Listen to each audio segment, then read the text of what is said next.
What's up, everybody? Welcome back to Remember the Game. It is my retro gaming podcast where every week a buddy of mine and I sit down and we geek out about the games we played back in the day. My name is Adam Black. Thank you so much for listening to the show. And this week it is episode 342. And it's one of our prestigious Patreon poll-winning episodes. And we are talking about the game that took down our PlayStation 1 poll from a couple of months ago, and that is, as I'm sure you've assumed by the title of the episode, Legacy of Kain, Soul Reaver. I'd never played this one back in the day. I remember seeing the ads for it in gaming magazines and stuff everywhere, but I never touched it until a few weeks ago. And if I'm going to be honest, I had no idea that it had the fan base / following that it did. Absolutely not. I didn't even know what it was.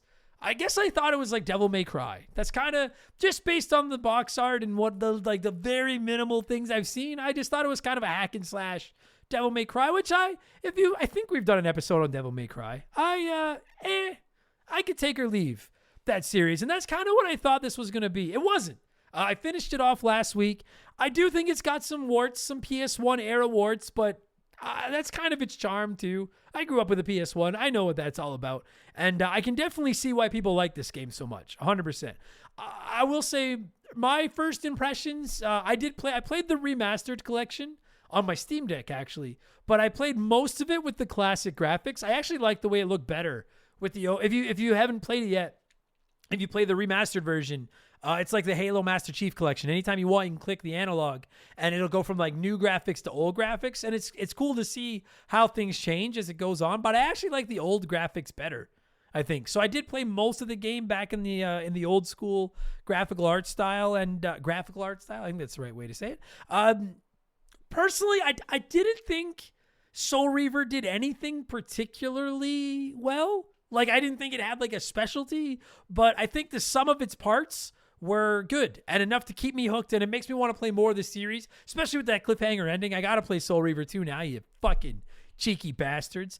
This was a tough one to play for the first time and review in 2025 because every aspect of what Legacy of Kain Soul Reaver does has been improved upon since this game came out, you know? And it does struggle with the camera. That camera's fucked. And the jank of some other games from the Nintendo 64 PS1 era. And without having that nostalgia to help cover up some of its shortcomings, it can be kind of a frustrating game. But at the same time, I'm 41 years old. I grew up in this era. I have a soft spot for the PlayStation 1, and I see this game and I see the ambition and the innovation. It's off the charts. They were trying to do a lot with this game, and I can certainly see how anyone that grew up with it got attached as fuck to it. So I like it. I respect it. I like it. I don't know if I love it, but I respect it and like it very much. My guest this week is somebody that I don't know if I respect and like as much as Legacy of Kain Soul Reaver, but he's okay. It's my buddy Daniel. He's played other Legacy of Kain games, but he just took his first trip through the world of Soul Reaver. And I'll tell you right now, like when you listen to this episode, we were both fairly critical of some of the issues that this game has, but being the same age, it's easy to overlook them and see what a massive game this must have been back in 1999. We were a little hard on it, but it got a really good score in the end. And at the end of the day, that's all anybody cares about, right? So we're going to get there. We'll talk about all of that in just a minute, because speaking of only caring about the end of something, it's time for another edition of the Remember the Game infamous intro. Dun, dun, dun, dun, dun, dun, dun! And if you're new to the podcast, welcome aboard. Consider this your warning. Listen, our intros are a little bit long. They're not that long. They're a little long, but they're fun. We talk video games and stuff, and the camera cannot stop you from skipping them. Just slide the little thing on your phone to about the 30-minute mark. You'll be into... not Devil May Cry. What are we talking about? Legacy of Kain Soul Reaver talk. Or if you sign up for our Patreon, you get every episode of Remember the Game ad-free with timestamps. You can hop around as your heart desires. It's pretty awesomely outrageous, as the kids say. Oh, and just quick, a couple people have been asking lately. We've had some new listeners, and people are like, yo, what is that soundbite from? I normally wouldn't tell people. I like to let people just sweat and get angry and hear it and be like, what is that from? I'll give you a hint. It's Bill Murray, and he is coming to save the day. And I'll leave it at that. And if you look up Bill Murray's filmography, you'll figure out what that da da da da da da da da sound bit is from. So, but yeah, if you want to skip the intro, go to about the 30-minute mark, or become a Patreon and get the timestamps and do all that. Otherwise, hang around, talk about video games and stuff with us. It's fun. Indulge me for about 90 seconds. Let me get my plugs in. It's how we keep the bills on around here. We have merchandise. You can find it all at rememberthegamepodcast.com. Shout out to my man Joe from 4545 Creative for designing it. I have seen some people lately say the shipping times have been fucking brutal. I apologize. We use Teespring. I live in Canada. I would love to just ship it from here and like ship signed stuff and things. But shipping out of Canada is fucking brutal. And no one's paying like $90 for a fucking t-shirt. So support us there if you want to. I appreciate it. But just know Teespring takes a long fucking time. Or if you just want to throw a couple bucks our way and get a whole lot of podcasts in exchange, again, our Patreon, it starts for as little as $3 a month. You get ad-free episodes of Remember the Game. In addition, we publish 4 extra shows over there. I do a new show every day, Monday through Friday. They're all ad-free. There's hundreds upon hundreds of episodes available for you the second you sign up, with the back catalog there ready to go. New ones every week. You can also join our 1,000+ member Discord. You get discounts on merch. You get to write into the show, vote on the games we cover, and you even get a shout-out. I get to hear me mispronounce your name. Like, I'm going to do to one of these. I think I'm going to get the rest, but one of these is going to be ugly. A huge thank you to our newest Patreons, Josh Stanford, Chris Lowry, Tanuki Turd 64, I like that, Tins, Space Base, The Master Void, Luke Guns, Raph is my favorite turtle, not Donnie, Disco Stew, Jeremy Lipke, that's the one I was worried about. Might have got it though. Laura Glass, Steven, Nick Burnnight, Ken Fusius, and Polly Wally Crappy, which is how I would describe that batch of shoutouts because I suck at my job. Thank you all so much for the support, and welcome to Remember the Game Industries, patreon.com/rememberthegame. Don't forget there's some freebies over there you can check out, and we donate 5% of that income to the Stollery Children's Hospital every year. Good fucking times. And if you sign up for a year, I'll give you the 12th month on the house. That's enough blowing myself. Let's blow some of you by blowing in some cartridges. It is our opening segment here on the show. I read a few comments and questions from our Patreons, usually gaming related, but not always. And we call this segment Blowing in the Cartridge. He blows all right. He blows big time. That's it, honey. Get into the spirit. Let's blow. And if you don't know what that soundbite was from, well, that's a you problem. That you're going to have to figure that out. Let's blow. Matteo is our first blower this week, who says, "Hi, Adam. I'm interested to learn more about which of your episodes have the most listens. I take it from previous comments you've made, it's always the big names, but do you see a drop-off when it's more of a niche title? I, for one, always vote for the weirder niche games I haven't played in your Patreon polls to see if it gets the blank stamp of approval, but I get the sense most always go for the recognized titles." We definitely, like, at this point, it's getting harder for me to gauge how well specific episodes do, because we've got 342 Remember the Games, and there's probably another 30 or so Patreon episodes on the free feeds. And so, like, we get, a few thousand downloads a day now. We get a spike every Wednesday when a new episode drops, but we do get a few thousand downloads a day across all of our episodes. So it's a lot harder for me now than it was when I was starting out to tell how many of those downloads are dedicated to big episodes and how many are dedicated to more niche episodes.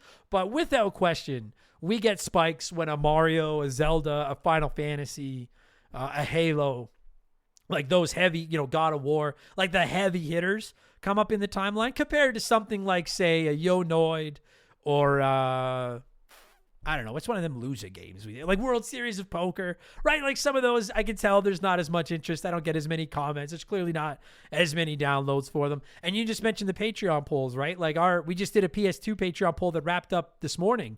And the final 2 games standing, because we have 8 games and every day the game with the most or the fewest votes is eliminated, till we're down to 1. We did a PS2 poll and it came down to God of War 2 and Tony Hawk's Underground. God of War 2 won, for those of you that were curious. So it's just like the popular game, like, and I know some people get upset and they're like, dude, I want more of the niche titles, the hidden gems. We want to hear more about those. And I like discovering those games too. But I also I've never played God of War 2. I'm stoked to play that one for the first time. And there's a reason they're getting so many more votes in the polls than, a Katamari Damacy or whatever that game's called, for example. They're the big ones for a reason. So I try to balance it. When we started the show, all I was doing was that you go back to the early days of the show and it was like Super Mario World, Ocarina of Time, or Ocarina of Tim. Pardon me, I almost said it right. Link to the Past, Final Fantasy VII, WWF No Mercy. Like we were doing the heavyweights over it, and I was like, "Fuck, I'm gonna run out of these." So now I try to mix in a big game every few weeks with a couple of the niche titles in between. I personally like finding the less discovered games, but I I'd be like Legacy of Kain is one of those ones that, like I said, now that I know it's got the fan base it does, I'm stoked to have played it. I'm not sure how it'll do download wise, but that's one of the advantages of the show getting to where it's gotten over 7 years is I kind of have a little bit, like, I don't have to worry too much about how many downloads an episode will get because the whole catalog carries the weight. I can just cover whatever want to vote or whatever I feel like covering. It's very, very fortunate to be in that position. So I hope that answered your question, Matteo. Clyde Frog, nice pull there, says, I don't remember which episode it was, but someone commented that they would love for some games to go back to the PS1 and Nintendo 64 graphics, and I couldn't agree more. I'm 36, and when the PS1 came out, I couldn't believe my eyes at how real the graphics looked. Recently playing through the original Resident Evil 2 and Ocarina of Time for the 100th time, I couldn't stop thinking how awesome those games were back then. Maybe it's just nostalgia goggles, but I love it. Side note, if the games had PS1 graphics with modern controls, I would probably cream my pants.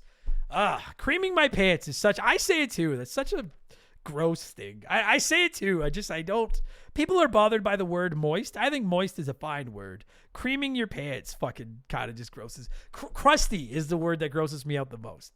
If something's crusty, that's gross. But creaming your pants. Anyways, point being, I kind of agree. You know, like I'm as you're about to hear with our Legacy of Kain talk, I can be pretty critical of games from the PS1 and the Nintendo 64. I will never hide the fact that I think the Nintendo 64 controller is the biggest abomination in the history of mankind. But I was in high school during the Nintendo 64 and the PS1. I played a lot of those games. I have a soft spot for them too. And I'm kind of a sucker for those kind of box, like Final Fantasy VII, OG one, where everyone's just built out of cardboard boxes. I'm kind of a sucker for that. You know what I would love to see if I could see a game demade into that PS1 Nintendo 64 art style is Resident Evil 4, which is top 10 games of all time for me. I would, as much as Resident Evil 2 Remake is the fucking shit, it'd be kind of cool to see Resident Evil 4 demade into a PS1 Resident Evil game. I think that'd be fucking sick. So I'd be down with that. And you know what? I wouldn't be surprised if we start getting those at some point. I just wonder if their concern is like they being game developers are concerned that, like, you know, if we demake these games, maybe we're cutting out all the younger gamers that are like, these look like shit and I don't want to play these. Whereas when we remake them, they appeal to everybody. But I would like to see some demakes as well. I think that'd be pretty sick. Diddly Kong said, name your top 3 albums as they sit today. In this moment, mine would be 1, Dark Side of the Moon by Pink Floyd, 2, Songs in the Key of Life by Stevie Wonder, and 3, Gorillaz, self-titled album. This, I almost didn't take this one because I don't, like, I listen to a lot of music, but I don't listen to a lot of albums. I just kind of like download random songs that I like. And for those of you that don't know, I have the musical tastes of a 13-year-old girl. I like my pop music. My phone is full of like NSYNC, Backstreet Boys. I'm a big Taylor Swift fan. I don't listen to hard stuff. Like Ozzy just died. Rest in peace, sir.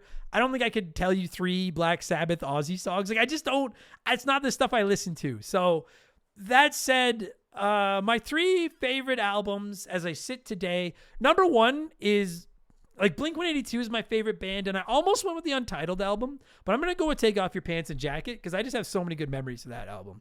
Number 2 is The Eminem Show. Fucking love that album. Fucking love that album. And I'll go with Americana by The Offspring. Even though I know people say that the earlier stuff is better, like Come Out and Play, and it is good stuff, I have too many memories of Americana. So I'm gonna go with, that's my high school. That's basically those 3 albums plus Limp Bizkit, NSYNC, and Linkin Park. That was my, and Eve 6. Shout out to Eve 6. That was my high school music. Good times. Mopey36 says, hey, Adam, hope all is well. What does an average day in the life of Adam Blank look like? Keep up the good work and thanks for all you do. It's very boring. I've been asked this a few times though, so I thought I'd just quickly indulge you guys. During the week, I get up around, my alarm goes off at 6. I'm usually out of bed by about 6:30. In the winter, sometimes I'll get away with till 7 because it doesn't get sunlight till about 9. So I'm not in a hurry to get out of bed. But most of the time, I'm out of bed by about 6:30. I go down to make a cup of coffee. And then the first thing I do is I fire up whatever game I'm playing for the show. And I play it till about 8. Get my coffee in and do that. And I do that till about 8 o'clock. And then I'll get off my ass and I'll go and get some exercise. I've found I actually really like exercising on an empty stomach. Doesn't matter if I'm lifting or running or yogaing, whatever I'm doing. I find it much easier on an empty stomach. So I'll do that. By the time I'm done that and I have a shower, it's like 9:30 or so. Then I'll have like a protein shake and maybe a bowl of oatmeal. Then I'll come up and finish off all my notes, go through my Patreon DMs, try to answer stuff and get my notes ready for that day's show. At 11 a.m., my recording stream starts over on Patreon, and I play games for an hour and shoot the shit with people, and then I record until 1. And then when that's about 1 o'clock, that's done, I go get some lunch. That's what I'll eat, like a big meal, my first meal for the day, like a big bowl of yogurt or something. And then I spend the afternoon doing whatever has to be done, editing shows or writing shows, or I work on games for the podcast. I usually try to sneak a jog in around 3:30, 4 o'clock before dinner. I have dinner, and then in the evening, I either play ball hockey, watch TV, or work on games for the show. That's a basic day. Like, I'm a pretty boring fucking guy, but I love it. I don't have to deal with people. I don't leave my house. I'm a fucking what's the word? Shut in will work. That's pretty much it.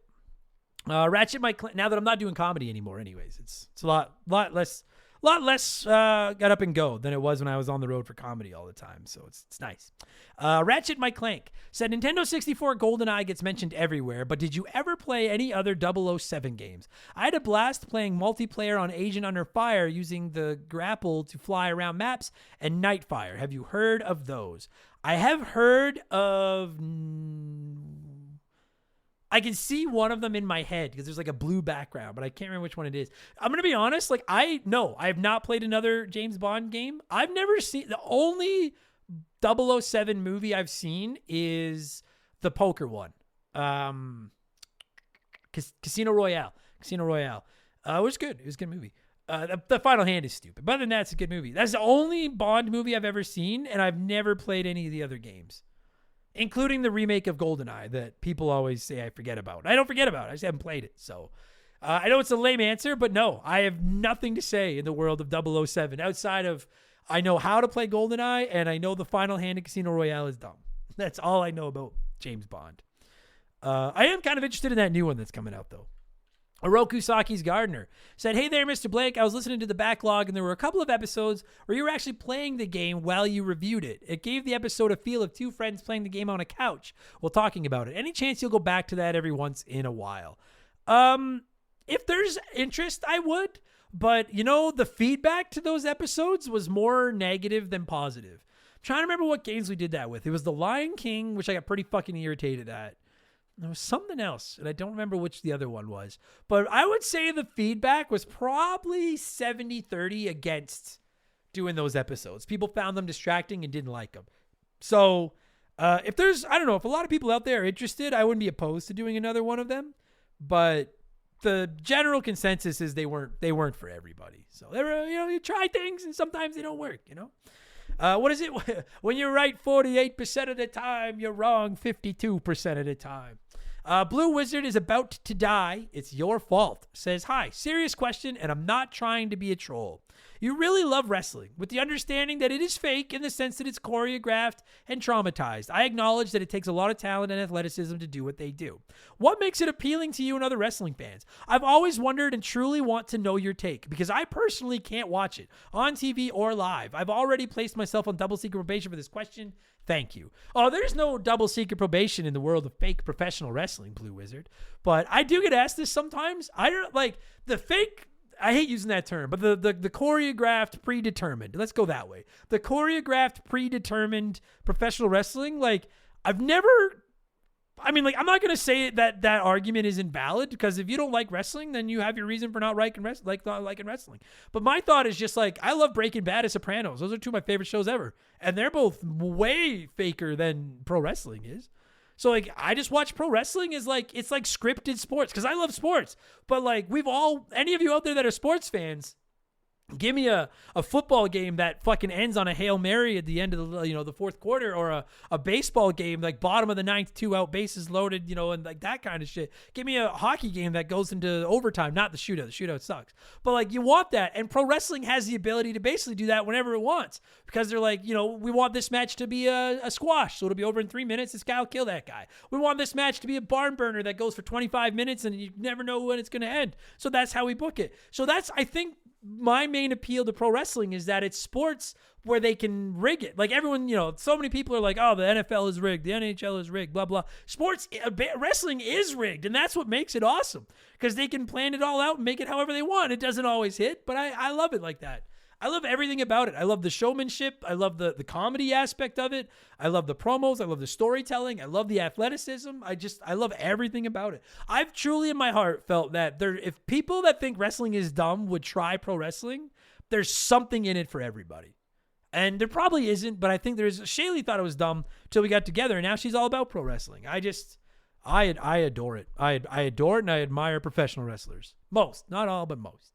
And then finally, before we move on, it's letter time. It's letter time. Horace Earl says, good afternoon, Mr. Blank. I was playing Donkey Kong Bonanza. It's so good this morning. And I was thinking about how Donkey Kong is my favorite character, but the Donkey Kong series over the years definitely has games with flaws. My question for you is, what video game franchise or series do you think has been the most consistent at bringing the hits year after year with no real misses? My personal choices would either be the Skate franchise or the Metroid series, but I'm curious of yours and everyone else's takes. Take care. This is going to make a lot of people angry because I'm sure everyone's got an answer. That's tough. Because, ask yourself, I'm going with games that have to have more than 2 entries, right? So Portal, Half-Life, Left 4 Dead, everything Valve has ever done, I'm taking that out of the equation. And before you write in and you're like, wow, there's actually more than 2 Half-Life games if you include the VR, the remakes. I don't care. I'm going with the ones I've played. There's 2, all right? So if you take that out, it's got to have at least 3 or 4 entries. I truly do think Mario is close. Now, the problem with saying Mario is you can go to the Philips CDI games and it's like, yeah, those are pretty shitty. Fair enough. Plus, I think Mario Sunshine is not great, as is neither is New Super Mario Brothers 2. But I think Mario is close. I do think MLB The Show, well, I don't play it every year. I buy it most years. MLB The Show is pretty fucking good. I still think they're the best sports games on the market. Sly Cooper. Now, I've only played the first one, but I can't find someone to say something bad about that trilogy. So I think Sly Cooper was up there. I think God of War is probably up there, although I haven't played 2 and 3, but God of War 1 and then the new 2 are all fucking sick. I'll ask this. I'm not the world's biggest fan, but is GTA? I've played every GTA from 3 up. I didn't like 3. I didn't love the way Vice City controlled, but I love the setting. I thought San Andreas was great. I thought 4 was great. And I'm playing 5 for the first time right now, and it's pretty good. So, I mean, is Grand Theft Auto there? One that just year after year with no real... I know it's not year after year. It's decade after decade, but with no real misses. And then some will argue with me, but I'll say Mario Kart is pretty close. There are some Mario Karts I like more than others, but I don't know, outside of the arcade one, and even the arcade one has its places. I don't think I've played a Mario Kart I didn't at least like.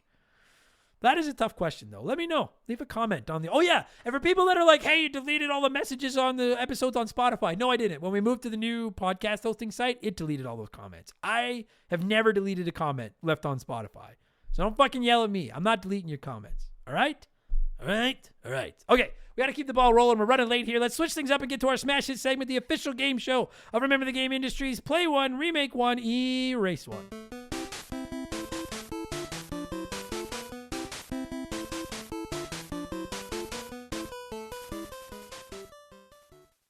And a huge thank you to Classic Concentration from the NES for unknowingly providing us with the theme music for the show. The rules are simple. You know them. Every week, I give our Patreons 3 retro video games. They can play one as it was released. Pardon me. They can remake one as a modern game, and the third is erased from time forever. And as always, there are no wrong answers, but there is a right one. I'll let you know what it is in a minute. This week, we're talking Legacy of Kain, Soul Reaver. So I went with 3 other PSOne action games. We got Dino Crisis, Tomb Raider, and Parasite Eve. And 38% said they'd play Parasite Eve, remake Dino Crisis, and erase Tomb Raider. So let's see what a few of you had to say here, and then I'll tell you what the right answer was. Captain Asperry Juice, my favorite flavor, said play Tomb Raider. It's decent as it is with some of the era's best swimming, and without it, we may not have Uncharted. Remake Parasite Eve. I'm not even the biggest fan, but there's a great shell of a game. Felt like it was released too early anyways. And then erase Dino Crisis, says it did nothing to the horror genre, only horny Jurassic porners like this resi copy poop pile. You can call me a horny Jurassic porner all you want, but that's not the only reason I like Dino Crisis. It is the only reason I like a couple of the latest Jurassic movies, but not Dino Crisis. Glocken 2 said remake Dino Crisis every time. With how great Resident Evil and Final Fantasy VII remakes have been, I don't see how it wouldn't be an absolute home run. Play Tomb Raider solely to avoid erasing the superior 2013 reboot. That means Parasite Eve gets the axe and we're on to Cincinnati. I don't get that pull, but I like it, though. I'm sure it's from something I haven't seen. Or something I have seen and I'm just an idiot. I don't know. Deli16 said, play old Parasite Eve simply because I haven't. Remake the Dino of Crisis. This game would absolutely crush if it got the Resident Evil remake polish. And bye-bye Raider of Tombs. I wasn't a fan of the Organization ones, minus locking the butler in the freezer. What's the Organization ones? When did you lock a butler in the freezer? Did we play the same Tomb Raiders? All right. I haven't played all of them, so I don't know what the fuck I'm talking about. Chris Sticks said, play Dino Crisis. Nothing beats being hunted by a pissed off T-Rex. Remake Parasite Eve and its sequel into one epic mitochondria melting masterpiece that gives shame to Final Fantasy VII Remake. Erase Tomb Raider because Laura controls like a forklift on ice, and let's face it, half of 96 only cared about her misshaped and pointy angled boobs anyways. You use this word knowing you would fuck me. Pteranodons before polygons, baby. Dude, it's embarrassing how many of us were horned up over Tomb Raider back in the day. Fucking triangles. Jesus Christ. And Disco Stew said, my very first play one, remake one, erase one. So play Tomb Raider because it was one of the first games I ever played on my PSOne the year I got it. Remake Parasite Eve because it looks fun as it is. Just make it pretty. And erase Dino Crisis by default because rules are rules. Plus a friend had it. It didn't look fun. Well, your friend did a horrible job painting Dino Crisis, Disco Stew. But I respect you playing by the rules. Thank you for doing that. Now, here's my problem. When I was trying to answer this, I was like, I know I'm remaking Dino Crisis. So which one of the other two am I erasing? That's the problem. And after a little bit of soul searching, I decided I'm going with the majority. I'm going with 38% of you, as did Normal Normie, who said play Parasite Eve. I've gone back after beating it to play New Game Plus with my rapid fire, acid round, spread shot, tactical shotgun, and armor that revives me once a battle if I die, and I'd happily do it again. Remake Dino Crisis. Keep the Resident Evil style of gameplay, but dial the dinos up to 11. This title would benefit the most from a modern makeover, as its cousin Resident Evil has. And then erase Tomb Raider. They already rebooted this classic formula with Rise of the Tomb Raider, and it is way better. Bury the original trilogy and bury it deep. I don't hate it like that, but I do agree with the logic. I'm going to play Parasite Eve. I came so close to putting Tomb Raider here because I do like Tomb Raider more than Parasite Eve as a series, but I never feel the need to play the original Tomb Raider again. So Parasite Eve, I'm going to play. It's a very good game. I'm remaking Dino Crisis because I agree with everybody. We need Dino Crisis like Resident Evil 2 remake. It'd be spectacular. Please, Capcom, come on. If you're not going to give me Mega Man, then at least remake Dino Crisis. Quit fucking around with street fighting and monster hunting and give us, Resident Evil's good, but give us a Dino Crisis remake. And then I'm erasing Tomb Raider. And I don't want to, but we have the modern trilogy and they're so much better. If you have not played the modern Tomb Raider trilogy, grow the fuck up. They're spectacular. OG Tomb Raider is just, it's there. So thank you everybody that wrote in and played along as always. What have I been playing? This will be very fast. Mostly Donkey Kong Bonanza. It's very good. Review and expansion pass is coming up soon. I've also been playing the first Fire Emblem, or the one that first came to North America. The one that's just called Fire Emblem on the Game Boy Advance to get ready for an upcoming episode of RTG. Really liking it because I fucking love Fire Emblem. And then I've been playing a little bit of WCW Mayhem on the PS1, which is going to be next week's Remember the Game.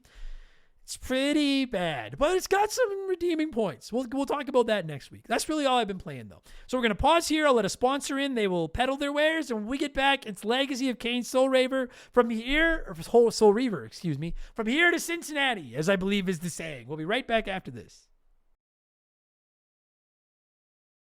All right, let's get into some Legacy of Kain, Reaver of Souls. As always, I like to let you nerds sound off on the game we're covering before my guest and I hog the microphone. And it was this segment and these comments, these were the ones that really showed me I really did not know how many of you loved this game. Frankly, I'm a little bit worried about this episode's going to turn into some rabble because people are going to be mad that I don't like Legacy of Kain Soul Reaver as much as some of you do. But much respect for the passion. Let's read some of these comments. Captain Alcatraz said, this game single-handedly inspired my voice acting dream and is why I make silly voices on the internet now. The acting, the story, and the gameplay are all phenomenal, and I love the depth of the world building here. What I didn't realize at the time, though, is that this also inspired my love of metroidvanias, because make no mistake, this is one. I said that as well. It's not like the deepest metroidvania I've ever played, but there's some metroidvania in here. which I'm a fan of as well. Horror Wars Podcast said, I have a whole history with this franchise. I have a Raziel symbol tattooed on my forearm, and I have an old figure of him, meaning Raziel, on a rock with his shawl open and teeth showing. I have so many memories of staying up late with my childhood friends, taking turns when we die or helping each other with the puzzles. The remaster really chuffed my muff as well. If they would remake it completely, things would be much better. The remaster was not worth the money when it came out. The textures sometimes look better on the original version, if I'm being honest. That game is still as fun as I remember. Soul Reaver 2 is even better. I hope you play that soon. If this gets read on the air, thank you so much, Rob from the Horror Wars Podcast. Thank you, Rob. I am definitely going to play it. I have no choice. Even if I hated this one, I got to play the second one because that fucking cliffhanger ending. But I liked this one. I don't think I liked it as much as you. I don't see myself ever getting a Soul Reaver tattoo. But as someone with a lot of pop culture tattoos, I can respect the passion. Captain Steve N said, this was the game that brought me back to gaming. Like you, Adam, I took a break for a while. The last game I played was the Legacy of Kain. I grabbed this not even realizing they'd added this to the series. I was beyond blown away by the story. The gameplay was like fluid movement other than the water level. Graphics were stunning at the time and the puzzles were just great. I loved everything about it and I've been patiently waiting for this one from you. The water is it a bomb? That whole area, the boat. I'm sorry to spoil the episode, but I don't remember what it's called, Downtown Abbey or whatever the fuck. That whole boat area can suck my ass through a straw. I fucking hate it. But otherwise, I don't disagree with a lot of what you're saying. Timmy the Exuberant Turtle said, this is a core PS1 memory for me. That opening cinematic was peak and told a great story. Raziel was a joy to control, and the Zelda-inspired gameplay was tighter than it had any right to be. The graphics, absolutely amazing for the time. All these reasons and more why we're still awaiting a new entry to explore. I actually will say, if I may be wrong, I don't remember if we mentioned the opening cinematic because I didn't think the story was anything good at all. But that opening cinematic is pretty dope. Where they throw him in the water. I can't remember if we brought it up or not. Because we recorded the game chat a while back. But if I didn't, then I apologize. I should have because the opening cinematic is awesome. I agree.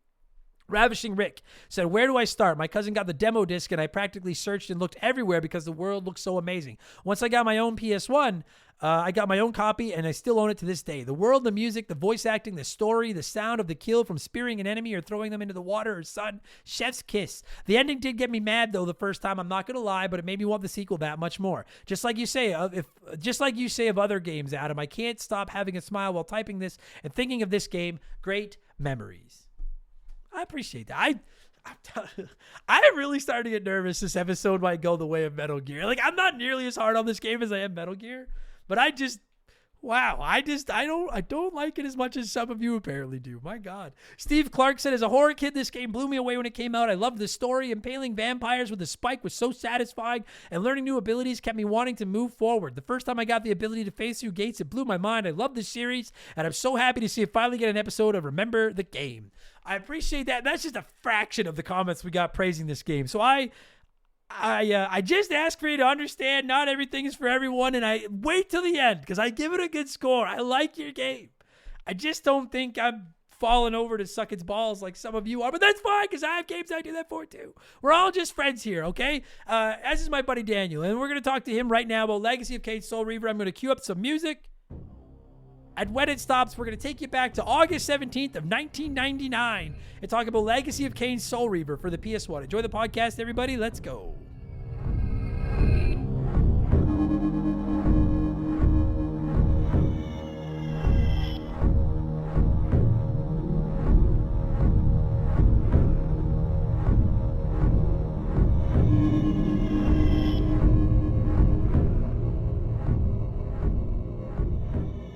All right, joining me via the blank phone this Wednesday. I don't know, whatever morning. It's morning. I don't know what time it is. It's like 8 o'clock. I don't know what fucking day it is. You don't even care. Joining me via the blank phone this week at some undetermined time to talk Legacy of Kain, Soul Reaver, is my buddy Daniel. Daniel, how are you? Let's start there. I'm good, buddy. And I think it's a Wednesday, but I'm a bad person to ask. When you work nights, it's the first thing that you lose. Yeah, I think it is Wednesday, but I don't even fucking know anymore. There's a lot I don't know. I don't know what day of the week it is, and we're talking Legacy of Kain, Soul Reaver, which won a Patreon poll. Clearly, a lot of you like it. That's why you voted for it. I don't dislike this game, but we were just talking about this off air. I have to be honest, man. Like, I beat it. I got to the end. I got the cliffhanger ending, which we'll fucking get to. I have very little idea what the fuck is going on. Some guy named Kain killed me. And then some god brought me back, and now I'm just going through two worlds killing everybody else. I mean, that is the basic gist of it. Yeah. The overall story, yeah, I couldn't tell you. I know this game is a sequel to. I think it's a sequel to the first Blood Omen game, but not the second one. I think that one takes place after these games. Right. But I'm also not sure about that. But I'm not going to worry because I know you're going to get all the emails explaining it to you. Oh, I sure will. Yeah. It's funny though, because like I asked everyone when it won, I was like, is this where I need to start? Or do I need to start with like Blood Omen or one of the other ones? And the general consensus was like, nah, you can just hop into Soul Reaver and you'll be fine. And I want to make it clear, like I'm not like it's fine. I have no real ill will. Like I have some gripes, but I don't hate this game. Like I'll play more of them. It's fine. But I don't know what the fuck is going on. I guess I'm back from the dead to kill this guy. Yeah. That's about all I know. So anyway, have you played any of the other Legacy of Kain games other than Soul Reaver? I have. When you first asked me what I wanted to do, and I picked this one. I picked this one because I thought I had played this one as a kid, and then I got like 20 minutes into it. I'm like, none of this is even remotely familiar, and so I kind of started looking around, and I think I played one of the Blood Omen games instead. Okay. But I couldn't tell you a whole lot of that either. Yeah, they all kind of blend together. Yeah. Like, I don't know. So, all right, well, let's get into it then, because I've not played any of these. Like, I know the name. Like, I think most gamers know. Like, I remember seeing ads for this game back in the day in magazines and stuff. Like, I know of them, but I never played one until now. It won the Patreon poll, and I was like, fucking A, let's go. And I gotta say, dude, I had a lot of people being like, play the remasters, do not play the OGs. I did buy the remastered pack and played it on my Steam Deck, but I didn't find like I don't know control wise if they changed a lot from the OG to this one, but I can't imagine they changed too much because the camera is still most certainly a PS1 era camera. Yeah. And like the only big thing I noticed was that you could click the right analog and flip back and forth between the old graphics and the new graphics, which I'm always a fan of. I wish every remake would do that. Yeah, I love Or that. I always remaster. love that ability. Yeah, me too. Like Halo Master Chief Collection is the one I always think of because you can do it with the Halo games, but being able to do that in this one is cool as well. Even like in the middle of cutscenes, you can click that stick and the graphics go from old to new. And I don't know about you, sure the new graphics look better, but I actually played a majority of the game with the PS1 graphics because I'm a simp for the old still. I like the retro. And it looked good. I found that I was able to overlook some of the PS1 jank when they were in the old graphics that would annoy me otherwise. I don't know if it's just my brain goes, okay, it looks like this, so it should feel like this. Sure. But yeah. No, that it brought up some definite happy memories of those times. Yeah, me too. I'm like, listen, I agree with everybody that writes into the show regularly and is like, man, the Nintendo 64 games have aged like milk. PS1 hasn't aged well. Because you're right, it's the first gen of 3D. And by like if you're a 10-year-old who's only ever played like PS4 and PS5, and then you go back and try to play a game like this, you're probably like, what in the fuck? But for us people that were like in high school when this game came out, I have a soft spot in my heart for games from this generation. So I can look past a lot of it. That said, that fucking camera. If we're gonna remaster this, the graphics are great. It's nice to clean those up and everything like that. Being able to save anytime, I'm sure I'm down with all that. But like, we couldn't have done anything with the camera. Eh? Couldn't have cleaned it up just a little bit because I don't know about you, Daniel, but like 75% of the time, I didn't find the camera bad at all. And then particularly when I was trying to do some tight platforming, like there's that part where you have to hop across the rafters and the ceiling and shit like that. Yeah. It's when the camera gets like, it's like it can't go in walls. Like it gets stuck, which again, I know is a product of the times, but fuck is it ever aggravating at times. Oh my God. The amount of times I got stuck trying to make a jump, I just could not for the life of me fucking, like I knew what it wanted me to do. I even went as far as to look up a walkthrough to be like, am I missing something? And then the walkthrough's like, no, yeah, do what you're trying to do. You just have to figure out how to do it. Like, just fuck so many times, man. The two parts that I think of right near the beginning. There's a part where you have to do this, like, you slide a block and then it opens like a gate, and then you climb up to the roof, go over the gate, and then there's like a what would you call it? Like a scale where there's like 2 platforms, one on either side. So you need to lower one so Yep. you can jump onto the. I must have got, and it's not that I couldn't solve the puzzle. The puzzle's not particularly difficult. I could not stick the landing on some of these fucking jumps. I Yep. couldn't do it. Fuck. It's not just me then. Nope. Oh, You're my in the God. clear on that one. Holy fuck. It was that one. And then there was a part where there's like it's before you can swim, and there's like 5 or 6 like stone pillars coming out of the water, and you just have to jump across all of them to get to the other side of the room. And if yeah. you and if you miss, you fall in the water. It's not a big deal. You just swim back to the start and try again. Like, it doesn't hurt you. It doesn't matter. But it's just, I must have missed that. Like, do you remember that part? You know what I'm talking about? I did that first try, and then I turned around and looked at it, and I'm like, I don't know how I did that, but I'm never gonna make those jumps perfectly again. Oh, fuck me. Like, it very much, And and I I get why, but you know what it reminded me of was Tomb Raider. Have you ever played Yeah. the OG Tomb Raiders? Yep. Like, I love that game, but again, it's just, it controls kind of funky. Oh, And it's abysmal. yeah, and so this one controlled better for sure. Frankly, like, and again, I want to make sure I make it clear. Like, I actually thought for a PS1 game, this was a pretty ambitious title. Like, Yeah. like It does a they lot. try a It lot. tried to do a lot, and it nails the landing on a lot of things.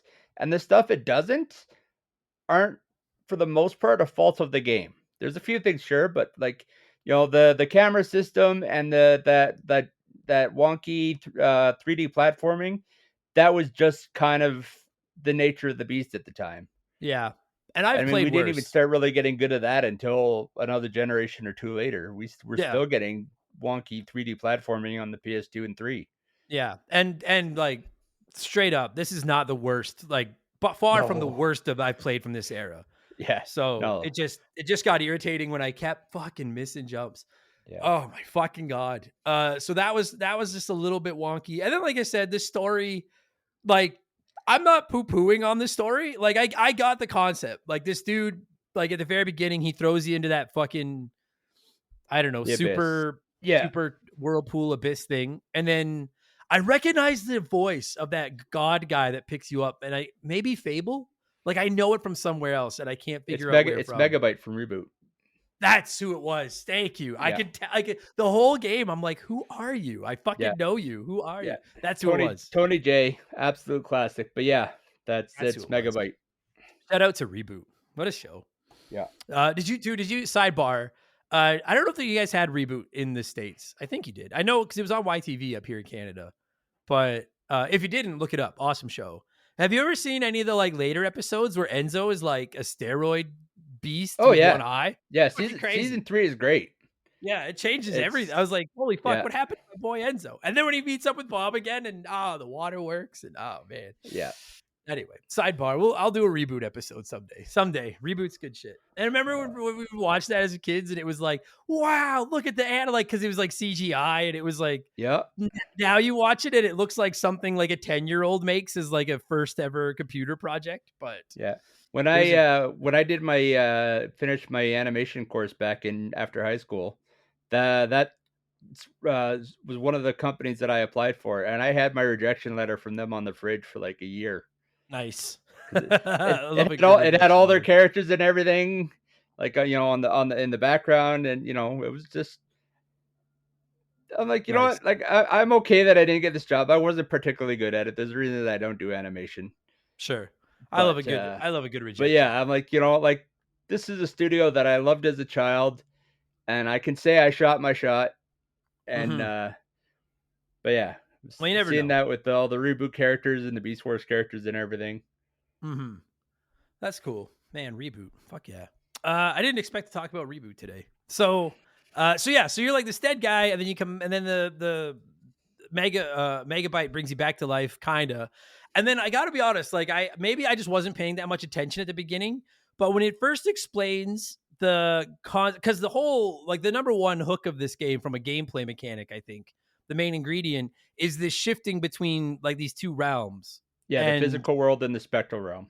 Yeah, and so in one world, you're a ghost, and everything is around you is kind of a ghost, and the world looks all creepy and shit.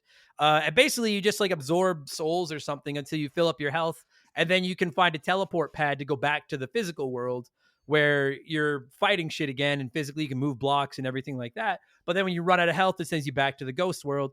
And there's a lot of puzzles where you kind of have to switch between the two. And like, I mean, I don't know. Like, it's not like they're the first game to ever do that. Go into one world, move something, come back to the other world, and then use that entrance. But I thought that was a really cool mechanic. But maybe it's just because I didn't, and I'm my mistake. I didn't read the instruction manual. I should have looked it up and read it. That's on me. But like, I was very confused by it at first. Like, it took me a good like 20, 30 minutes to really wrap my head around what the fuck was going on here. Is that Yeah, no, that was me. That was me too. And I did look up the instruction manual for a few things. yeah. One of the things that I felt that they glanced over really quick is like they're like, it takes no effort to go from the physical world to the spectral realm. Which, Mhm. yeah, you hit the button, you hit the to activate that glyph, which uses no energy, Yeah. and then you're back in the ghost world. But yeah, you have to find one of those blue circles to go back to the physical world. And Yeah. there's not always one nearby, and you have to be full health. But in the spectral world, you slowly regenerate health anyways, and there's almost always those little ghost guys. Yeah. Like, I don't So know, yeah, you like, just kill them, and it's not a complaint, but I found it almost seemed kind of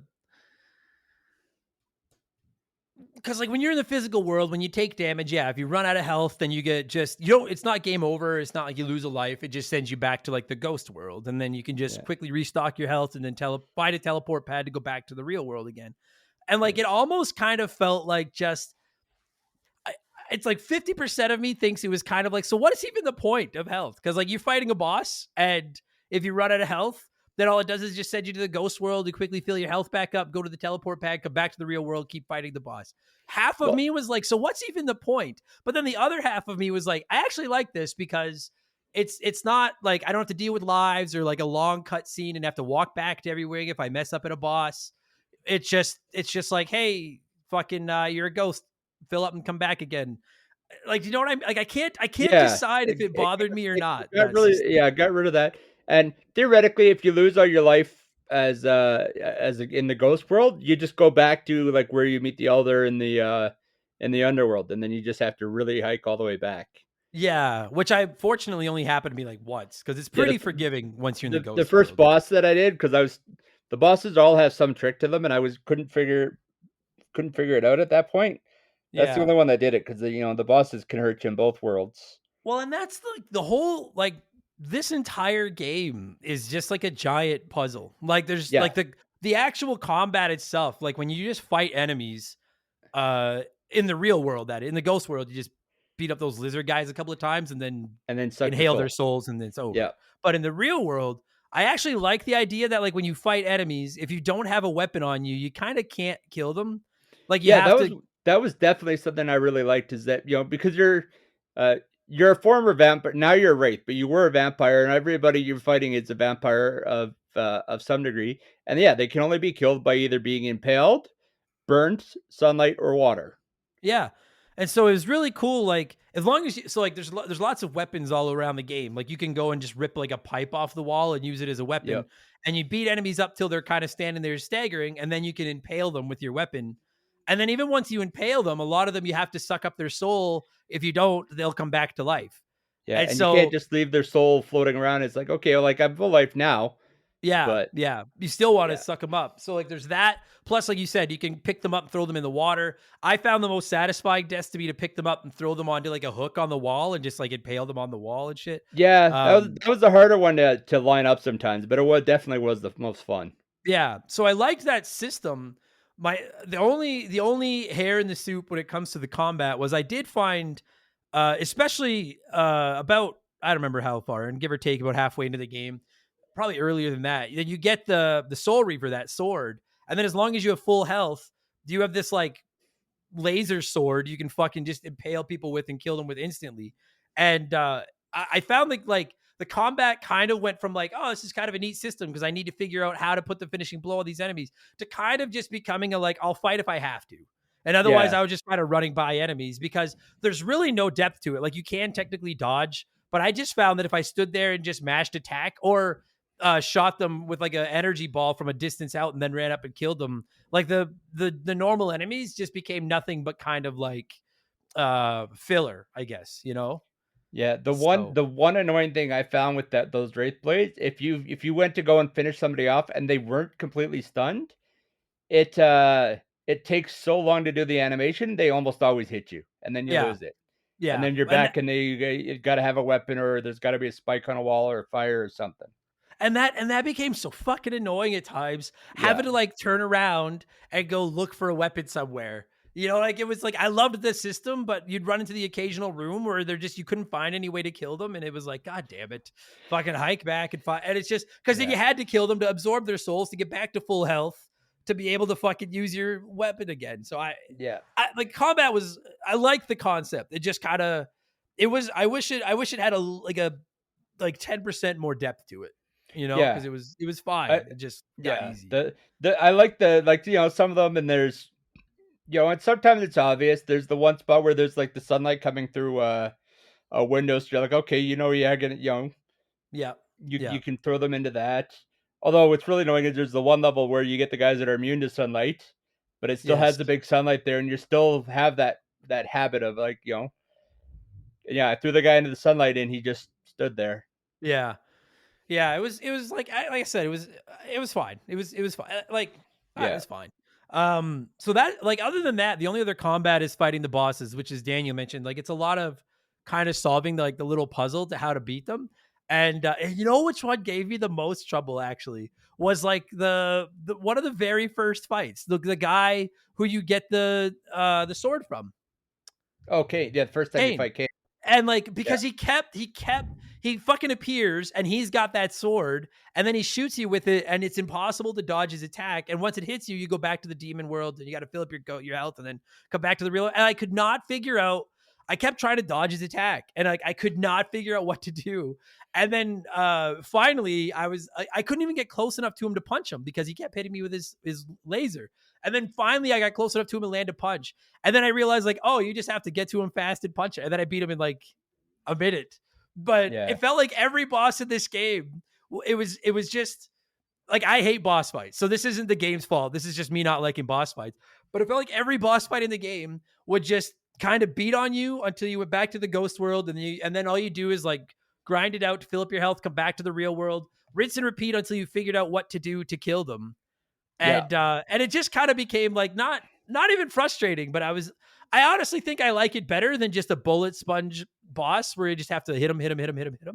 But there was the one where you fight the giant spider demon fucking thing that poops out the eggs. Oh yeah. Oh my god. I'm embarrassed. I'm embarrassed that I had to look up how to beat that thing. And then it turned out you had to take his eggs, go back to the fire at the entrance of the room, light them on fire, then throw them at him. And as soon as I read that, I was like, Adam, you dumb cunt. Why else would that fire be there? Like you Yeah. clearly need it for something. But I had to Yeah. look it up. I found that one out annoying. I every boss that has something to get a trophy for it. I wasn't trying to get them, but like I thought you had to cut off his leg, so I got the trophy for that, and then I couldn't figure out what to do. But it's really easy to avoid his attacks, and then I just went, he keeps spitting out these stupid ass eggs, so I went to go and just set it on fire, Yeah. like just to be petty, Yeah. and then you're still holding all the time fire, and then I'm like, oh, so you're turning his eggs into a Molotov.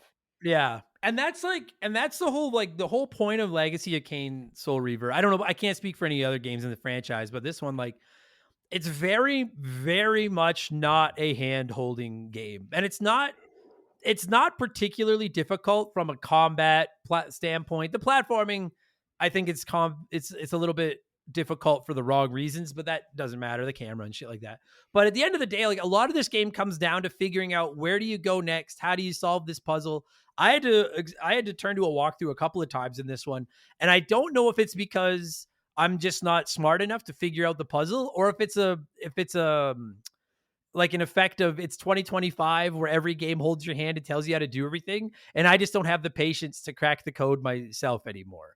You know, like if this had been the only game I had when I was 13, sure, I would have run around for days trying to just figure out what the fuck to do next. But I Yeah. was like, I'm on the schedule. I'm trying to get this done so I can review it. I'm looking it up. And I don't think there was ever a time I looked up a solution where I thought to myself, I never would have solved that. But there were a few times where I was like, fuck, I would have been. There was the one part where you had to ring the two bells to break that Oh, glass.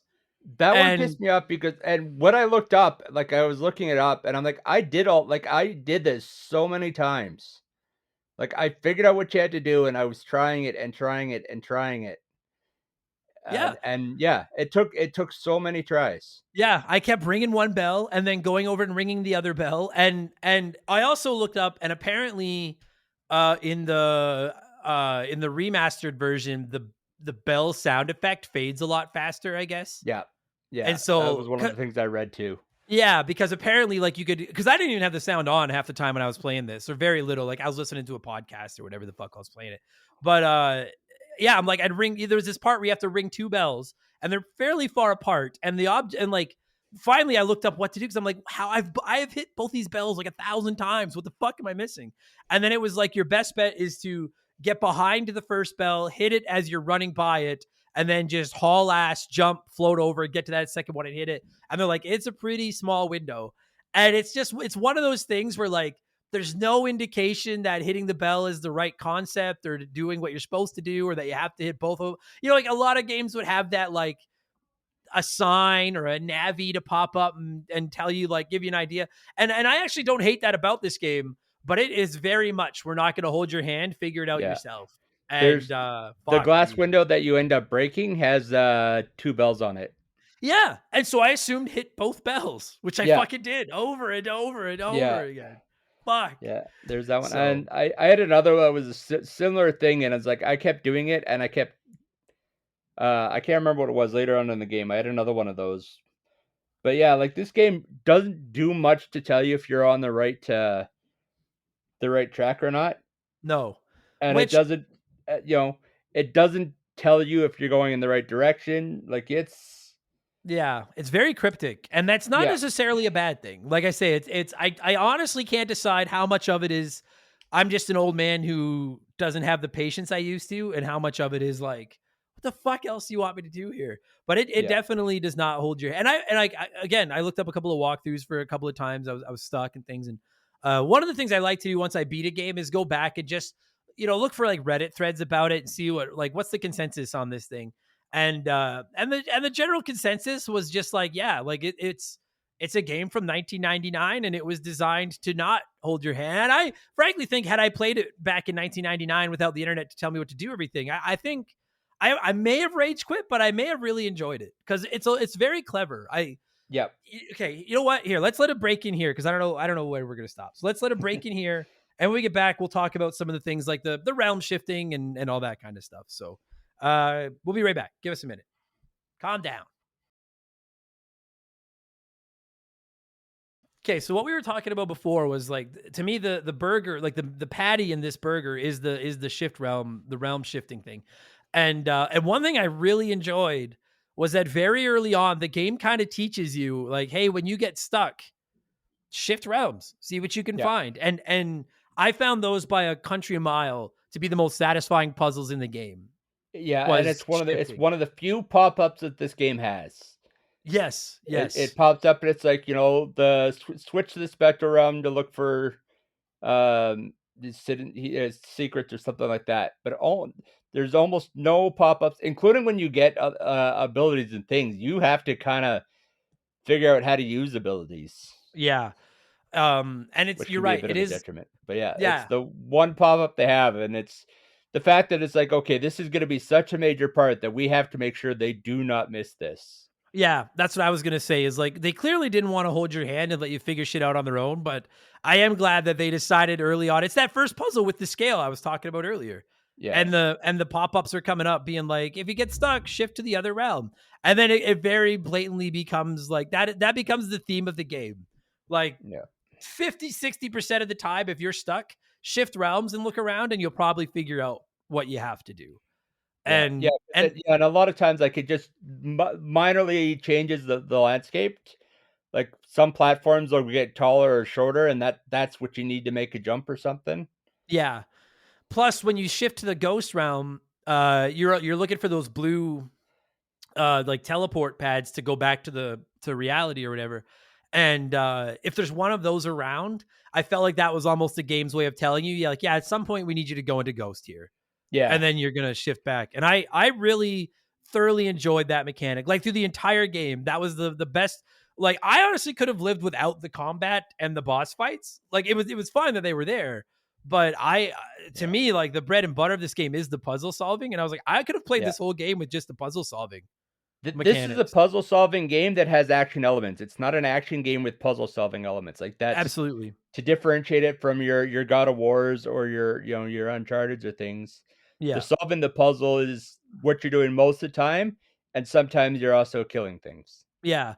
And then I hate that this genre tag has kind of been thrown on everything, but it has like a hint of Metroidvania to it. Yeah. It's Yeah, got just a hint. every time you get a new ability, that's usually what you need to get to the next area. Yeah, which when I first started realizing I was getting those, like you get the ability to climb walls, you get the ability to swim, you get the ability to pass through gates. And I was like super excited once I realized that it was going to have a little bit of Metroidvania to it, where because it's got that thing where you'll go through an area and you'll see something and you're like, how the fuck do I get to that?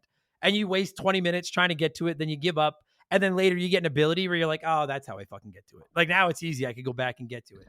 And I was super excited when they introduced that. But then I got to tell you, man, I don't know how you did it, but like I found the only real reason to like take your abilities back to old areas were to pick up power-ups, like more health or more spirit energy or whatever. Pretty much.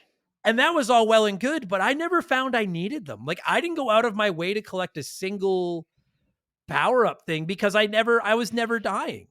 Like I just had to go back to the ghost world and come back again. Yeah, exactly. And I mean, like you do it, or if you're like, you know what, I can't figure out where to go. Especially if like I had a few times where I'd turn it up. Whenever you save it and come back, you always start back off in the underworld. Yeah. And if you can't remember how to get to whatever area you were in, because again, it's not like there's a pop-up that says you need to go to the deserts in the north. Yeah. So sometimes I would just be like, okay, well, I'm going to wander around until I start finding stuff that, I don't remember. And then I'm like, okay, I haven't been here before. Yeah. I just didn't find the collectibles. Like if I was in an area, cause I want to talk about that fucking map. That map's fucking coming. That map's coming. But when you go, like I would go back to areas more often than not. The reason I was going back to an area was because I just didn't know where the fuck to go, and I was trying to figure it out. And that's when I would find things. And I did find enough health power ups to like extend my health meter a bit and shit. But like I said, at the end of the day, it just didn't really seem to matter. And then I also found, I think 3 glyphs, like where you could summon like water and I never used them. And even they have no purpose. They're not even all that particularly helpful. No, like even the comments online, people were like they're really just for completionists. Like you can use them in combat, but they don't really do anything. Yeah, but I mean, you're never fighting more than 2 enemies at a time, anyways. So who cares? And they don't work against the bosses because the bosses could only be defeated by whatever their little trick is. Yeah. So like I went and found them all, but I'm like, I would use them once to see what they did. And they all basically do the same thing. You do a little dance, a big field goes out of you that's different color. But whether they catch fire and burn, or they catch sunlight and burn, or whatnot, it's very minutely different. Yeah. So like I really did appreciate what they were trying to do with the Metroidvania aspect of the game and everything. It just didn't seem like it was that necessary, unless again, if this was your only game back in the day and you had nothing else to do, fuck yeah, let's go get everything. But that wasn't the case. I was like, I'm not going looking for everything. And that brings us to that fucking map so like it's got a fast travel system, which every game should have a fast travel system. I'm pro fast travel, but find a warp gate you can go to. This one though, like it's just you there's like, I don't know what there is, like 15 or some shit of these like portals throughout the game. And each area has its own portal with its own like weird little symbol. And so you have to find that room, that teleporting room with the symbol once to activate it. And then it becomes available to you forever. And then at any time, anywhere throughout the game, you can go up to one of these gates, scroll through the symbols, and then just pick that symbol, go through the gate, and now you've teleported to that place on the map. On paper, yep, that's what I was looking for. But it's just like it's really easy to miss the warp room. Oh, my, and then if you're trying to go back, the one of the I didn't thought I hit pause on one of the bosses and didn't, and then was turning away because I was talking to somebody, and turned back and I was dead. So I'm like, okay, whatever. Well, I had missed not just the warp gate that was like right near the boss, but the warp gate for the start of that dungeon. Yeah. So it took me like an hour to get, not quite an hour, but it took me what felt like forever to get all the way back there. Yeah. Yeah. It seemed like, I don't know. I thought it was an odd decision to like, cause like to find the warp area in every area of the game. It's not like they're the most hidden cryptic things ever, but they are off the beaten path a little bit, and it can be Yeah. very easy to miss them. The doors for them are marked like with this big blue sun. Like it's, once you find them, you're like, oh, you found them. Although But finding a door when you're in the spectral realm and not being able to find a nearby blue teleport pad thing was annoying. yeah. And then, yeah, you're right. Like you'd miss the teleporter. Like I never did end up getting all of them. But so then it becomes frustrating because it's like, fuck, I need to go, because at any time you can bring up this map, if you want, in air quotes, this map, and it'll be like you need to go to the sacred cathedral, for example. And so you can either try to figure out how to hoof it back there, which I found like they clearly intended on you spending quite a bit of time in this game and kind of memorizing like the areas. And I just found so many of them kind of looked the same. And by the end of the game, I had a semi feel of how to get to places, but I must have spent at least 90 minutes of my playthrough just running around like an asshole, trying to figure out how to get back to an area because I didn't have a teleport area to get there. And I couldn't, dude, you know where I got stuck forever? I thought the worst part of the game was the boat, like the underwater area. And Yes. I got stuck in there for so long because I could not figure out how to get out of that fucking area. I could not. And then finally it was like, oh, you shoot the glass, which I did. You swim down underground. And then there's one of the like 50 windows that's underwater is broken and you can swim through it. And then there's a path to get out. And it took me so long to find my way out of there. And I was getting so irritated. I was like, am I stuck here forever? So like, it's a great concept. But man, is it frustrating if you miss something or can't figure out where you need to go. Fuck. And me. like you have a compass on your main screen, so it's like, okay, if the map is roughly accurate, it's like, okay, I found the map, it's east of where the whatever area you're in. As long as you're roughly moving in an east, there's a good chance you're headed in the right direction. But that's not always the most helpful. And Oh god damn it. It was and then also like I don't know, personal nitpick, but like all the symbols to teleport to each area, like none of them actually say like what they are. And so like, let's say I need to know I need to go to the Sacred Cathedral. So then I need to open up the map and then go through the legend on the left till I'm on Sacred Cathedral, and then look at which symbol on the map is highlighted, and then be like, okay, so it's the kind of foot with the hook on the right. Then come back out, go to my teleport pad, and scroll through the symbols till I find that. I really did like the concept, but as I got myself lost so many times, and then try to figure out, times. dude, and the number of times that I could have swore I got the teleport in that area, and then realized I didn't, and then had to figure it out. Like, I don't know. I know I'm just everything I'm nitpicking is just stuff that I got stuck on. Like it's a good game. It really is. But there's just these little a late things. 90s game. Yeah. Boy, there's little things that just fuck you around though. Holy Jesus Christ. So that fucking map and that fucking fast travel system pissed me right the fuck off. And then like I said, I didn't feel much need to go back. Like I would back when I started out kind of planning to do like 100% wrong. Every time I got a new ability, I'm like, I'm going back and I'm going to find everything that I missed and stuff like that. And then I kind of realized that like this game took me a while this game probably took me almost 20 hours to beat. It was like 15 to 20 hours to beat to begin with. And I just decided like the power-ups, I was a little disappointed in that. Like, cause the power-ups just don't do enough unless you want to do 100% run. And I wish there'd been a little bit more incentive to go back and clean out more areas, because that's one of my favorite things to do in a game like this is get a bunch of abilities and then go back and clean stuff out. Yeah. And it just didn't feel necessary. So I do like that crappy map though. Like as you went through an area, it would tell you how many health upgrades and energy upgrades there were in that area. Me too. Yeah, I liked that a lot. So, and I want to make sure I make this clear. Like I don't dislike this game. One of the coolest parts of this game is the part where you go into the room with all the caskets for like you and your brothers. Yeah. and you're like, what the fuck? And then you switch it to ghost form and you just fall through the floor. And I was like, Yeah. holy fuck, that genuinely got me with like a holy shit. And I want to shout out some of the puzzles in this game are actually really good. Like I know a lot of the puzzles are just flipping and moving cubes around, The but even fact that you those, flip the cubes and don't just slide them around. yeah, Every game, you get Zelda games all the way back to the Nintendo that have pushing blocks around.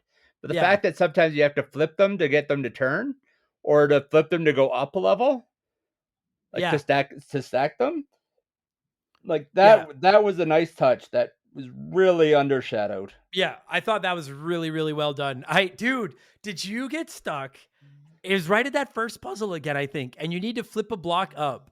And I must have tried to flip this block up onto a stair for 10 minutes and couldn't do it. And then finally realized that for some reason, Raziel can flip these massive heavy blocks up exactly the size of a massive heavy block up onto another one. But if he needs to But flip not it up 6 six inches. inches, yeah, then it's Yeah. not going to happen. I tried for so long to get it onto that stair, and I'm like, you have to like hold duck and then hit the button to like push the block, and then you'll flip it over. And I was like, you dumb demon, why are you not flipping this fucking block? And then I finally realized like, oh, it has to go onto something exactly the same height as it, which that's just Yeah. that's just one of those things, especially from games in this era. It's like playing an old like Dino Crisis or Resident Evil, where you're like, I know I need to put this key into this door, but unless I'm standing in exactly the right position, he can't put the key in the fucking door. Like that's Yeah. all it is. Not a big deal, but I was like, fuck, I felt so stupid. I'm like, That why or the won't number you of do this? games it's like the gate is locked. I'm like, okay, but there's no fence on the side of it. Can I just go around? No. Yeah. Yeah. Which again, I know it's just gaming, but it's like, yeah, Yeah. you walk up to an area and they're like, man, I can't figure out how to get through this gate. And then you're right. It's just like bushes beside it. I'm like, well, if it was really that important to you, you could just kind of walk through those bushes. And they're like, no, it's fuck off. We're not doing that. So, yeah. So that, I don't know. Like it's just it's a lot of little criticisms. Really, none of them are that big a deal. I think it's a great concept. Like, I'd love to see Yeah. this game. The remaster was really cool. I would love to see a full blown bottom to the top remake of this game. Yeah. Or Because one of the ones I liked is where you had to move the blocks around to match up make it part of the mural. yes, Like that, and that one was nice, except for the fact that when you're trying to look it on a low res screen, and I was occasionally I was playing this with my backbone controller on my tablet.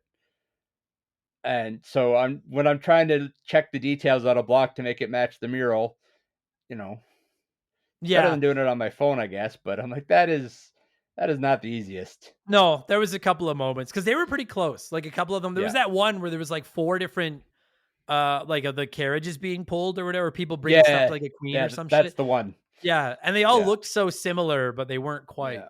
So, but I'm very impressed by like the scope of this game. I get what they were trying to do.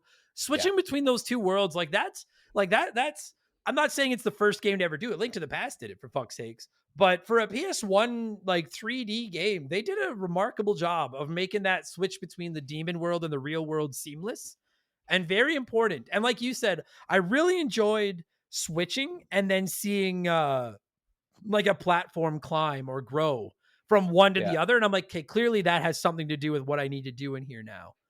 Yeah. I really liked that. I really did like the puzzle solving mechanics with the cubes and stuff.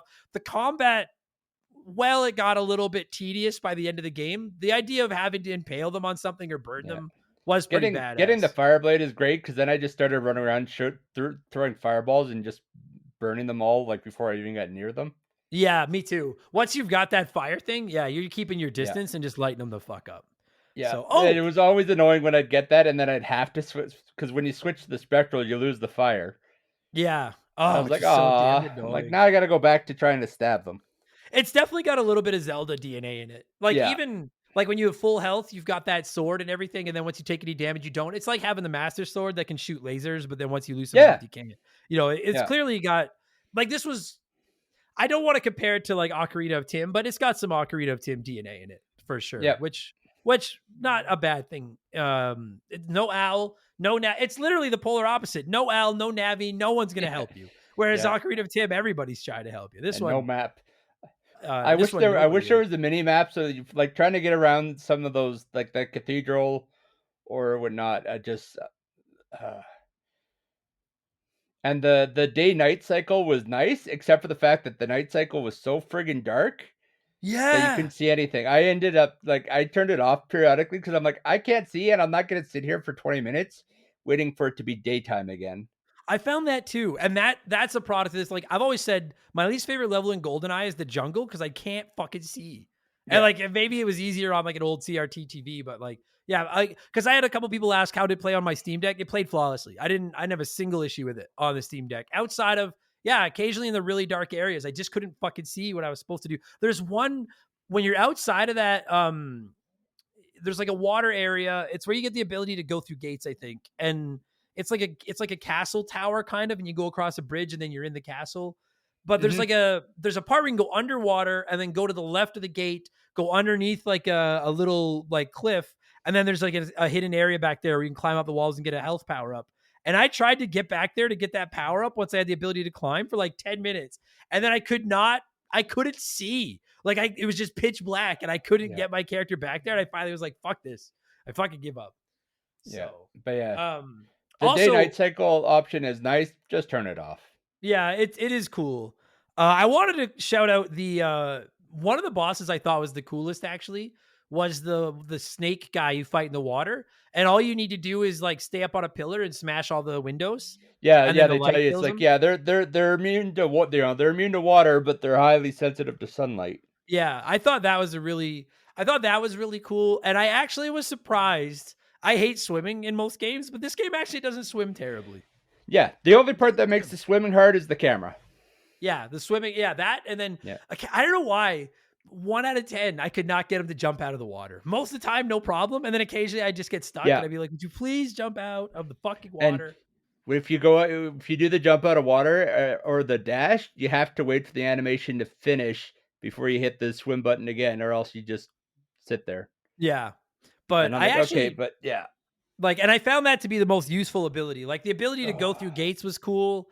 I don't really get the ability to run around things in a circle until they That turn was was so friggin' dumb. that was kind of lame. I was like, you couldn't have Yeah. like I don't know what your alternative was, but you like if you've never played it, it's like the last ability you get in the game, and you can literally just go to like a statue that's pointing in a direction and run around it in a tight circle, and then eventually you'll create like a little tornado that'll turn the Yeah. statue.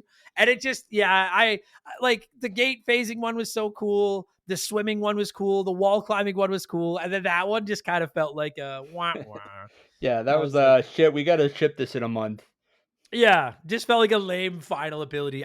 The swimming was the big one because it Yeah, was so annoying when you'd fall into water and then have to just hike back to where you started and try again. Because before you yeah, get that ability, as soon as you enter water, you turn into because it kills you. You turn into like the ghost version. yeah, Which was it was oh once I got the ability to stay, I don't know, not human, but stay alive and swim underwater, I was like, all right, let's go fuck some shit yeah. up now. What was really annoying though is in those areas when you've got the snake swimming enemies that you can't when you're swimming you can't attack them, and periodically they would swim by you and just take you. And I lost my sword so many times that way. Yeah, because they were just a nuisance. Like you couldn't really do Yeah, anything to them. It was like just try to stay the fuck away from them. yeah, 'Cause they would just fuck with you. Yeah, agreed. And that was like the thing was like the enemies just felt like an inconvenience as opposed to yeah, like a threat. They were like just there to be a pain in your yeah. ass The exception of more than maybe those anything. bat-headed ones that could shoot the force balls at you, they could be Yeah, annoying. yeah, But everything else, it was just like, yeah, the hardest part about most of those enemies was finding a way to kill them if you didn't have a weapon. yeah. You'd have to like hoof it back and find a bar or something to come after Yeah, them with. But no, yeah, or just I run was past impressed. them. I get why it gets the praise that it does now. It's a Yeah, pretty ambitious game for the late '90s.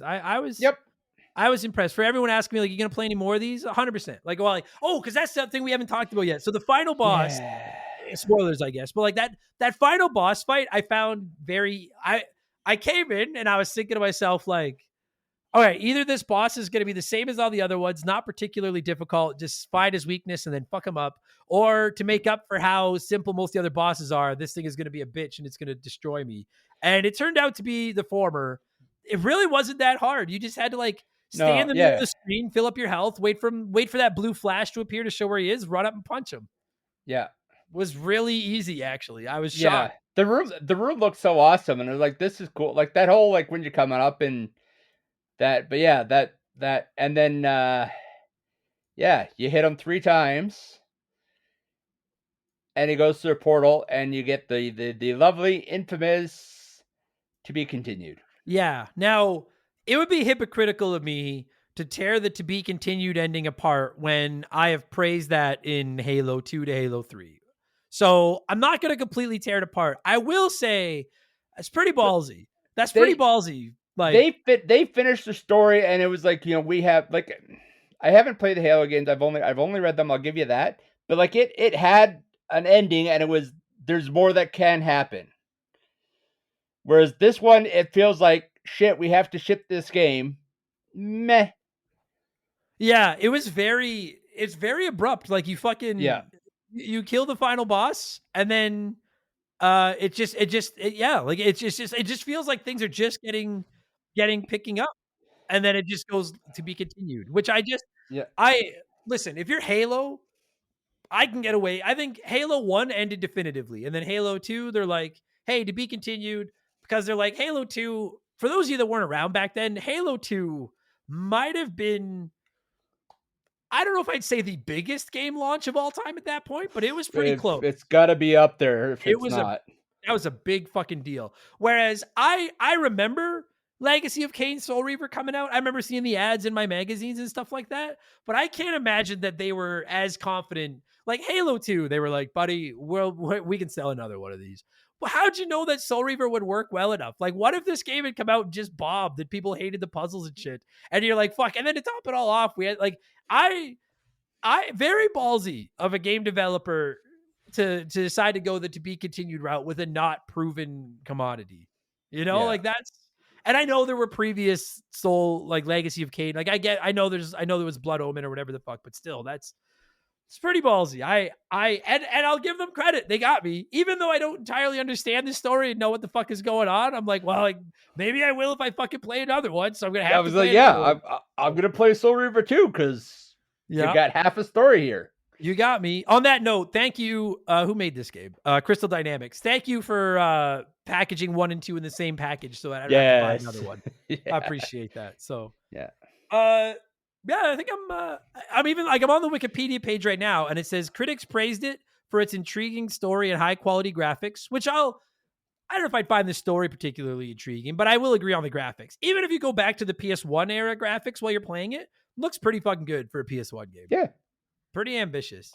And then it says, however, the game was criticized for the simple and repetitive gameplay, which I definitely agree with when it comes to the combat, at least, and the unsatisfying climax. And it's that fucking ending, yeah, where I was just like, I don't know about you, dude. Like, I had nothing spoiled for me. I had no idea that to be continued thing was coming. No, Absolutely none. And what was even more frustrating for me, and this is a common issue with the remaster, apparently, is in that last area, there's a spot where you turn the gear spinning, and it makes that one lever go back and forth. Yeah. The platform on that didn't spawn for me. Oh, really? So yeah, so I basically had to time the jump so that I landed high enough on the shaft leading up to where the platform would have been, and quickly jump to get into that room.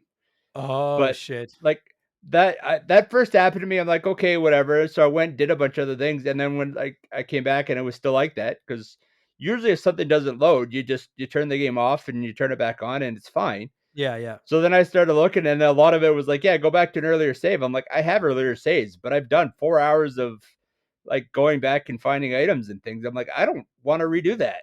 Yeah.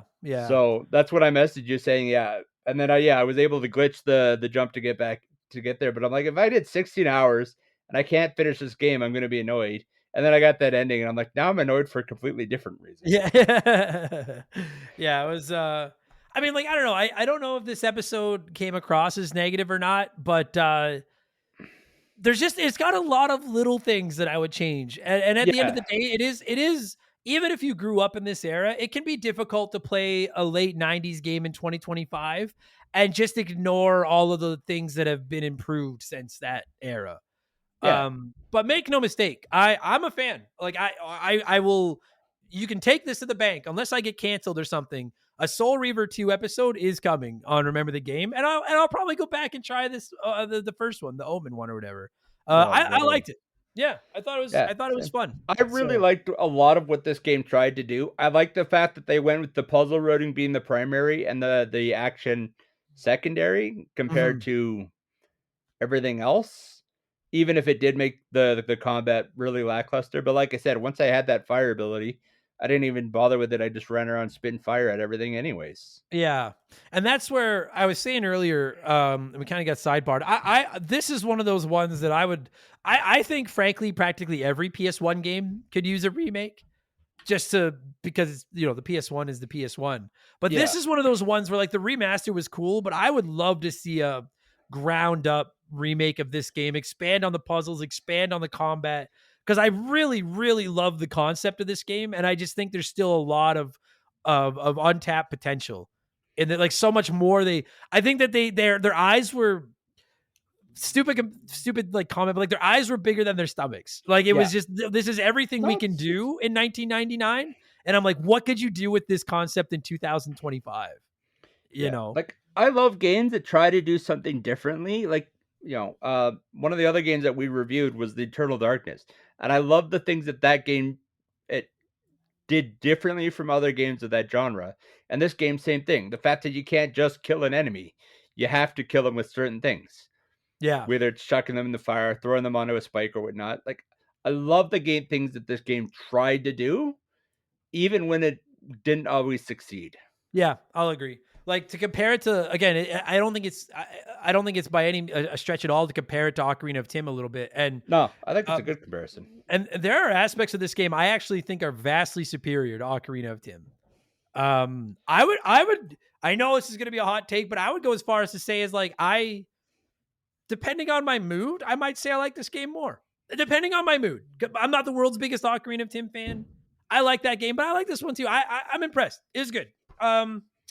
Let's score it, and then we'll come back to it someday down the road after we play the second one and finally see how this fucking thing ends.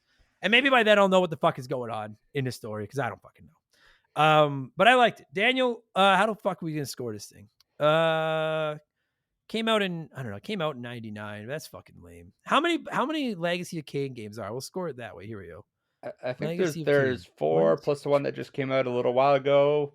Plus we got there's one that was canceled that is and isn't canon depending on who you ask. on the official wiki page. There's 5 plus the remasters. Okay, So for the sake of a better score, we'll throw in 1 and 2 remastered. So we'll go out of 7. So all out right, of works for 7, me. what would you give Legacy of Kain Soul Reaver? About a 4.5. I love the ambition. I love the things that it is. I love the fact that it's the it's not the same game as so many other things that are out there, because this is really starting to get in the area where everything was, this is a blank clone. This is a blank clone. Yeah. Like this game definitely tried to be its own thing, and like I said, didn't always succeed, but I love the fact that it tried. Yeah. But that fucking map, man. Oh, that fucking map. Yeah, That I agree. Yeah, I'll or missing that, or and I know it was a product of the time, but some of that platforming and that fucking camera. Yeah, the only thing I'll give the camera and the platforming is that at least it's forgiving. Like it's not punishing. It's not like if you miss a jump you die and have to do the whole area again. It's like, well, just climb Yeah, back up that's and true. try again, which is Yeah. annoying, but it's better than having to like I might have rage quit if I'd had to like re-hike through the whole level every time, but it didn't do that. So Yeah. I'll give it a 5. I'll give it a 5 out of 7. It's good. It's got its warts, but it's got the same warts practically every game from this era does. I really enjoyed the concept though. I gotta play the second one, and you can hold me to this. If this game ever gets the full blown remake treatment, like a brand new, Oh, I would love that. I'll play it day one, like because I really like what it's trying to do. I Yeah. just think it's kind of held back by the tech, and I think if I had grown up playing this game, like I know a lot of you that wrote in probably have memories of it, probably grew up playing it. If I had grown up with this one and played a lot of it in high school, I'd probably get up into that 6 out of 7 range. But without the nostalgia, it's very difficult to look past the warts that has that games more modern don't. But Yeah, solid agree. title though. 5 out of 7. I liked it. I'll play the other one. So good suggestion to all of you that voted this way. And if you didn't vote this way, I don't remember what this one beat in the finals. Ooh. What? Fuck, what was it? It was on PS1. Oh, I think it beat Resident Evil 3 in the finals. And I can tell y'all right now, Resident Evil 3 will get an episode at some point. Resident Evil 3 is among my less favorite Resident Evils. So I think you guys made the right choice. I'm fairly confident I like this game more than I'm going to like Resident Evil 3 when I replay it. Does it. make me want to go back and figure out which Blood Omen game was it that I had played before, though. Yeah. I gotta find more of this franchise. That's one of my favorite things about Remember the Game is like discovering these new franchises that I'd never played before and been like, this is pretty sick. I'll be honest with you, man. Like I remember these advertisements and everything, but if I wasn't doing this show, when they announced the Legacy of Kain remastered pack, I know some of the listeners were excited. I can safely say there is zero chance I ever would have picked this up and played it had it not been for the show. And what a gift, because now I've discovered a game that is it on my Christmas card list? Probably not, but I'm like, that was a really fun, ambitious little game. And I missed out. I'm not sad I replayed it. Like I'm glad I played it. So. Yeah, me as well. Daniel, good job. Wednesday morning. Now we got the dates. It's been an hour. I'm awake now. It's Wednesday morning. Go get some sleep. I'm going to go and record my Doom review in about an hour. So, yeah. Thanks for doing this, buddy. And we'll do another one soon. Sounds good, my friend.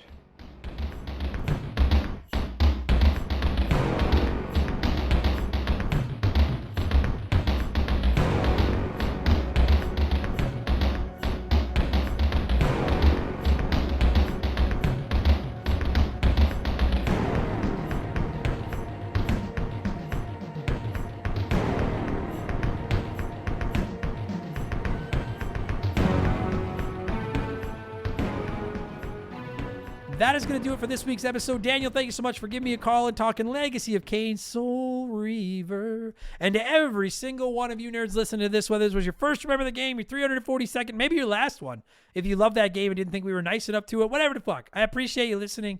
Thank you so much. And I really want to make it clear. Like, I liked it.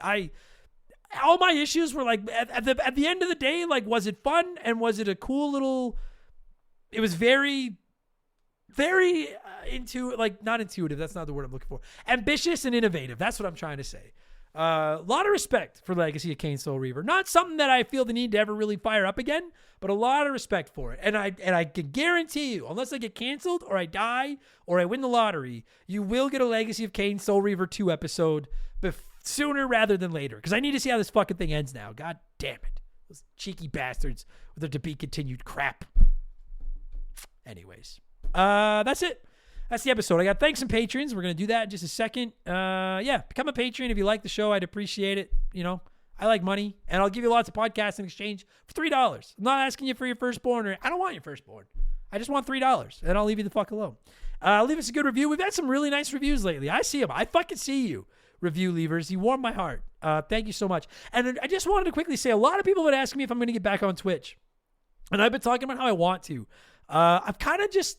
I don't know, man. I've been doing some deep soul searching about it. And like, I'm not saying I'll never be back on there again, but streaming really gets me wound up. And I think I like the concept of streaming more than I like streaming. Because when I actually stream, I get really mad at the games and I just feel like an asshole. And I don't like getting as mad as I do. So I'm going to sit back on the Twitch streams for now, but I'm not going to say it'll never happen. It might. It just, you know, I don't know. In the meantime, I have Let's Plays on YouTube. You can find them. And if you're a patron, I do a couple of streams over there every week. So you can check that out as well. Okay, I'm leaving. Thank you so much, everybody. Leave us a good review if you didn't hate it. If you did hate it, just fucking leave me alone. And we'll be back next week. There's a slight chance. I'm coming back from BC from the long weekend this weekend. So there's a slight 17% chance there won't be a Remember the Game next week if we run into any issues coming back. Assuming I get back on time, next week is WCW Mayhem. Okay? Take it easy, everybody. Talk to you later. Cheers, so long, goodbye.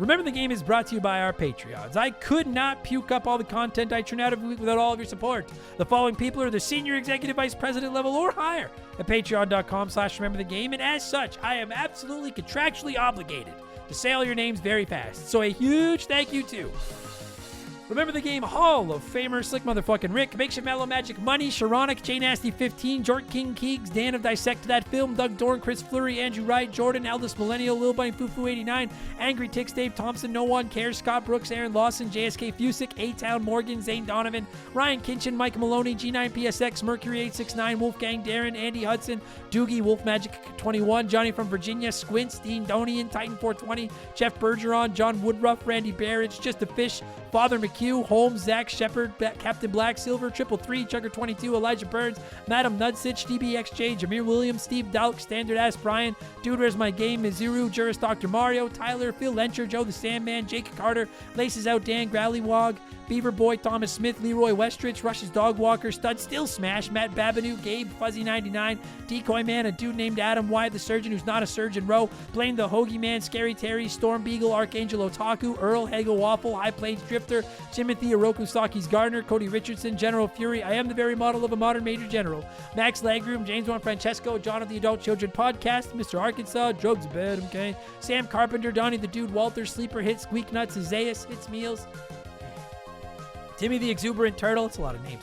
Wimp of Stupid Stooges, TTRPG, Christian Gabriel, Maverick Marty, Musty Beetle, Graham Kennedy, Timothy Sabrinsky, My Left Nut, Beef Dingleberry, Quiet Place Queen, Christopher Britt, Zamatos, Big the Cat, Tadpole, T-Pair 87, Bowser Jr. is not Bowser's Fury, Brandon DeZeba, Kia Pup, Monstrous the Boner, AB Killin works for me, Ted Explosion, Ryan Perry, Alex R, please refrain from tasting the knob, Scotty J, Just Car Prank, Zombie Exy, Bartman Forever, Darth Skywalter, Postman, Nick Creature, Adam Arnett, The Big Deal, Ryan 4664, Kevin Monroe, Can't Destroyer, Pee Wee Squitters, Nordak, Leroy Jenkins, Lord Palmerston, Beers of War, Because 19, Infinity Rage, Marcus Mendoza, Lord Longron, Von Hugendom II, Roger Starbucks, Pool Cleaner, Lucas Shaman, Frosty Bear, Sour Goat Face, Faded Sufferings, Benjamin Atkins, Carbon Fiber Zombie, Chris Hill isn't scared, that could be anyone's ass. B Money, Penguin Milk, Fallen Snow Kiku, The Supreme Chozo Rizzo, you son of a bitch, why? Tell me why. E-Man Trucker, Marks Needs Shoeboxers, Sorry I let my card expire, won't happen again. Also review Mario Galaxy,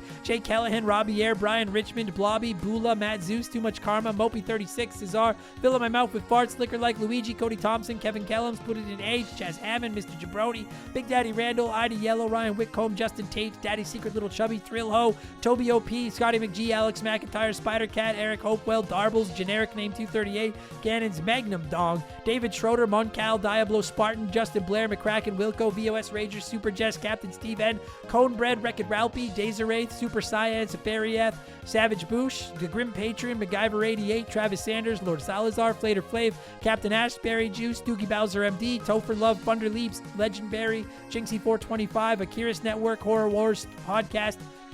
I'm struggling here. I was doing good, and now I feel like I'm falling down the hill. Jeff Leopard, Game Boy, Gannon, Fancy Store-Bought Dirt, Steaming Wooly, Bot Fucker, Mike Hag, Shane's World, Devin Collins, Trooper Galactus, Exotic Chaotic, Just James, Spooky Dookie, Profound, Frank Preeves, The Okayest of Muffins, Landed Turquoise, Siegfried, Raging Randy, Tyler Patchell, Handsome Major Angus McZongo Esquire, and Raph is my favorite turtle, not Donnie. Thank you so much, everybody. If I butchered your name, wear it as a badge of honor. If I didn't butcher your name, something was lacking. Call it heart. Talk to you all in the next one. Cheers. So long. Goodbye.